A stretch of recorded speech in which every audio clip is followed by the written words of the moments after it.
सोलापूरमध्ये राष्ट्रवादी काँग्रेस अजित पवार गटमध्ये सुरू असलेल्या इनकमिंगला आणखी वेग मिळण्याची शक्यता व्यक्त केली जात आहे। पक्षाचे सोलापूर संपर्कमंत्री व विधानसभेचे उपाध्यक्ष अण्णा बनसोडे 3 दिवसांच्या सोलापूर दौऱ्यावर असून त्यांनी रविवारी रेस्ट हाऊस येथे घेतलेल्या पत्रकार परिषदेत महत्त्वाचे राजकीय संकेत दिले। पत्रकार परिषदेत बोलताना बनसोडे म्हणाले की एमआयएमचे उरलेले 3 नगरसेवक आमच्या संपर्कात आहेत। सोलापूरमध्ये राष्ट्रवादीची ताकद वाढत असून अनेक पदाधिकारी व निवडून आलेले लोकप्रतिनिधी पक्षात येण्यास उत्सुक आहेत। गेल्या काही दिवसांपासून सोलापूर शहरात अजित पवार गटात प्रवेश करणाऱ्यांची मालिका सुरूच आहे। शहर आणि ग्रामीण भागातील कार्यकर्ते, पदाधिकारी तसेच काही माजी लोकप्रतिनिधी यांनी पक्षात प्रवेश केला आहे। यामुळे सोलापूर महानगरपालिकेच्या आगामी निवडणुकांची पार्श्वभूमी अधिक रंगतदार होत आहे। एमआयएमचे नगरसेवक राष्ट्रवादीशी संपर्कात असल्याची घोषणा होताच स्थानिक राजकारणात चर्चांना अधिक उधाण आले आहे। बनसोडे यांनी पुढे सांगितले की सोलापूरमध्ये विकासाचे काम गतीने सुरू राहावे। प्रशासन आणि लोकप्रतिनिधींमधील समन्वय वाढावा यासाठी आम्ही जोरदार तयारी करत आहोत।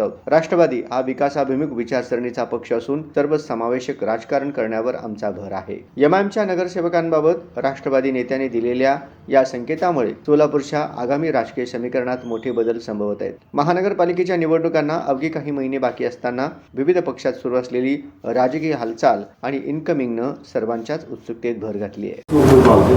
आता महाविकास आघाडी त्यांना सोबत घेण्या संदर्भात चाचपणी करायला लागली। अजितदादांचं अल्पसंख्याकांसाठी मोठं काम आहे। आता एमआयएमचे मला वाटतं जे 6 नगरसेवक आहेत ना, तौफिक ना, 9 पैकी 6 नगरसेवक तर आता आमच्याकडे, जे उरलेले 3 आहेत ना, आज त्यांच्याशी पण बोलणार आहे।